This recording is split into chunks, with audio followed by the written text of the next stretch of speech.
We staan hier voor het Ledentheater. Er worden vandaag 3 musicals opgevoerd op groep 6, 7 en 8 van de Sint-Basisschool. Kik TV was erbij.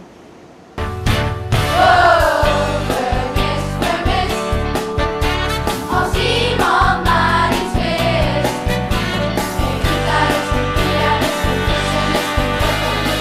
Ze worden allemaal vermist. Hij is de favoriete meester van mijn school. Hij stilt de show. Is lief en heel leuk. Ligt altijd in een deuk met ons grootste idool.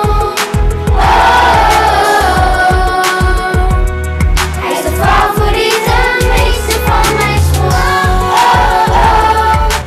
Overal ter wereld werden massaal Wonka-repen gekocht.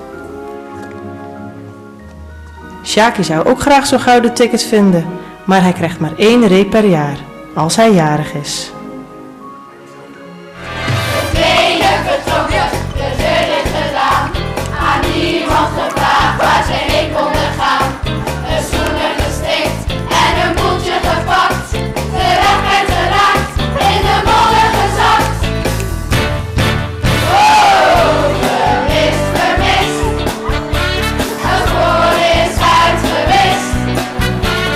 Weggewaaid of opgelost, uitgedrumd of weggekost. Vermist, vermist. Als iemand maar iets wist. Geen gitarist, een pianist. Ze worden allemaal vermist.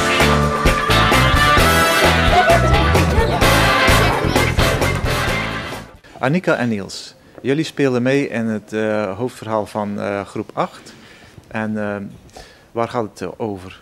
Het gaat over een buurpop en daar spelen allemaal popgroepen. En de hoofdact denken ze dat ze vermist zijn. Maar in werkelijkheid zijn ze niet vermist. De groep heet Vermist. En wat is jullie rol? Ik ben Nel Poldermans. En Ik ben Piet Poldermans. daar zit je veel beter. Moet ik alles weer? Ik kom al. Hier dan is dit beter? Ja, hier is het gras mooi groen. Natuurlijk, veel groener. Zei je wat? Ik zei goed hoor. Kom, dan pakken we de boel uit.